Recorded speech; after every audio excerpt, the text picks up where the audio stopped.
দেখুন এইভাবে আমাকে তরমুজের খোসাটা ছাড়িয়ে নিতে হয়েছে। এইভাবে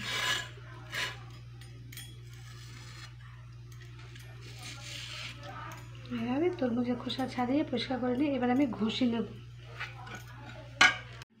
এবার আমি তরমুজের ছাড়ানোটাকে ভালো করে ঘষে নেব।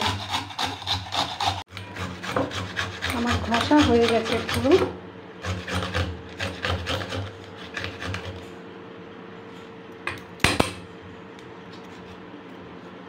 এটাকে আমি জল দিয়ে ভালো করে ধুয়ে নেব।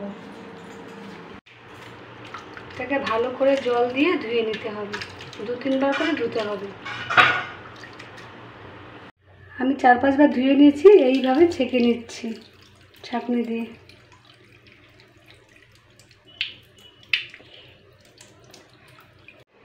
এবার আমি জল দিয়ে এটাকে ভাপিয়ে নেব।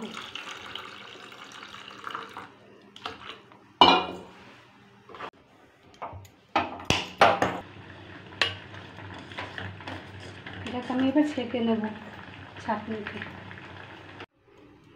ছাঁকনি দিয়ে ভালো করে ছেঁকে নেব।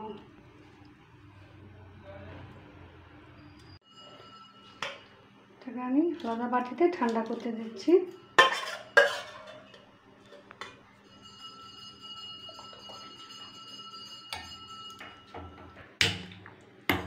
এবার আমি দুধটা ফুটিয়ে নেব।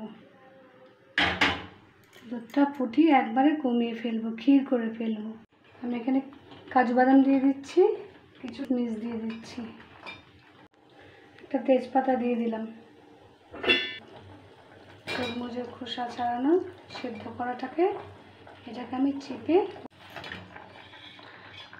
তরমুজের খোসা ছাড়িয়ে এত সুন্দর যে পায়েস তৈরি হয় সেটা কেউ ভাবতেই পারবে না। আমিও প্রথমে ভাবতে পারিনি, কিন্তু এখন করে দেখছি যে এত সুন্দর লাগছে। আপনারা অবশ্যই বাড়িতে করে খেয়ে দেখবেন।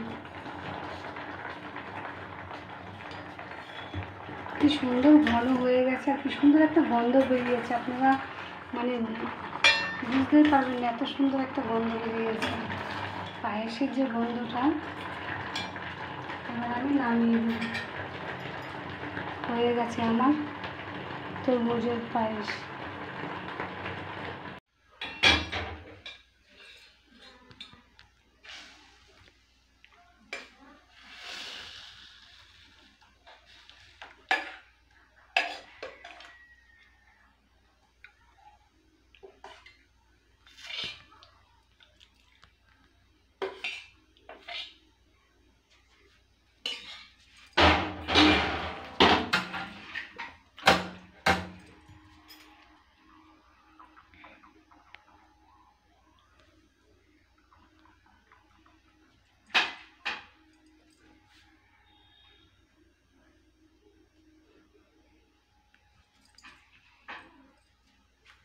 বন্ধুরা দেখুন